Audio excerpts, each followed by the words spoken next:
SD টিউটোরিয়ালের পক্ষ থেকে আমি সঞ্জীব দে আজ তোমাদের সামনে আমি নিয়ে চলে এসেছি সপ্তম শ্রেণীর ফাইনাল পরীক্ষার একটি ইতিহাস বিষয়ের সাজেশন। আচ্ছা, এখানে আমি মূলত যে অধ্যায়গুলো আমি এখানে তুলে ধরেছি সপ্তম অধ্যায়, অষ্টম অধ্যায় এবং নবম অধ্যায়। যে গুরুত্বপূর্ণ কোশ্চেনগুলো হলো সেগুলো হচ্ছে সপ্তম অধ্যায় মধ্যযুগে ভারতের ভক্তি সাধক ও সাধিকার নাম। আচ্ছা, তারপর সিলসিলা বলতে কী বোঝো, চিস্তি সুফিদের জীবনযাত্রা। আচ্ছা, দিন ইলাহির শপথ অনুষ্ঠান কেমন ছিল। তারপর হচ্ছে ক্যালিগ্রাফি ও মিনিয়েচার বলতে কী বোঝো। টিকা লেখো হচ্ছে গুরু নানক এবং কবির। পীর ও মুরিদ বলতে কী বোঝো। বাসরা বেসরা কি। মধ্যযুগে ভারতের সাধারণ মানুষের জীবনযাত্রা কেমন ছিল। মধ্যযুগের ভারতের স্থাপত্য রীতির পর্যায়গুলোর বৈশিষ্ট্য। তারপর তোমরা পড়বে হচ্ছে আমির খসরু কে ছিলেন এবং চাহারবাগ কি। আচ্ছা, মেন হচ্ছে তারপর তোমার হচ্ছে অষ্টম অধ্যায় যেগুলো পড়বে সেগুলো হচ্ছে শিবাজি কেন আফজাল খানকে হত্যা করেছিল, শিবাজির সঙ্গে মুঘলদের দ্বন্দ্বের কারণ, কাকে কবে এবং কাদের মধ্যে পুরন্দরের সন্ধি হয়েছিল এবং ফলাফল, অষ্টপ্রধান ব্যবস্থা কি, মাবলে মাওয়ালি। আচ্ছা, তারপর হচ্ছে তোমার হচ্ছে শিখদের প্রথম এবং দশম গুরু কে ছিল।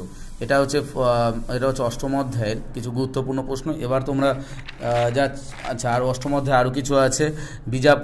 বিজাপুর ও গোলকোন্ডা জয়ের পরে মুঘলদের যে সুবিধা সেটা আছে। তারপরে পড়বে হচ্ছে মুঘল সাম্রাজ্যের পতনের কারণ, খালসা কি এবং খালসার কাজ কি, জারদের সঙ্গে মুঘলদের যে সংঘাত বেঁধেছিল সেটা কি কারণে হয়েছিল, শাহজাহানের সময় মনসবদারি এবং জায়গিরদারি ব্যবস্থার কি সমস্যা দেখা দিয়েছিল।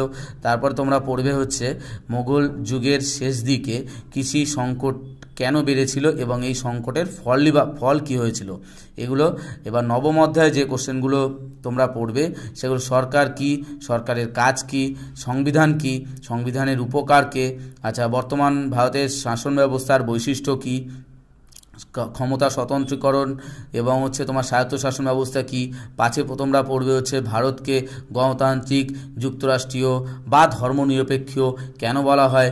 আচ্ছা, তবে এককেন্দ্রিক ও যুক্তরাষ্ট্রীয় শাসন ব্যবস্থা বলতে কী বোঝো। পৌরসভা, গ্রাম পঞ্চায়েতের কাজ আলোচনা করো। ঠিক আছে। আচ্ছা, এবার আমি মূলত তোমাদের এখানে আমি তোমার হচ্ছে নবম অধ্যায়, অষ্টম অধ্যায় আর সপ্তম অধ্যায় তিনটে সাজেশান দিয়েছি তোমাদেরকে। আমি এটাই কথা বলবো, তোমরা ভালো করে বই পড়বে এবং অনুশীলনী যেটা রয়েছে অনুশীলনীটা ভালো করে পড়ে নেবে। তাহলেই তোমাদের আশা করি এখান থেকে ওয়েস্ট বেঙ্গলের যেসব স্কুলগুলো রয়েছে সব স্কুলেই তোমরা আমার এই কোশ্চেন কমন পেয়ে যাবে। সর্বশেষে আবারও বলি, আমার এই চ্যানেলটা অবশ্যই সাবস্ক্রাইব করে রেখো, তোমাদের উপকারী হবে।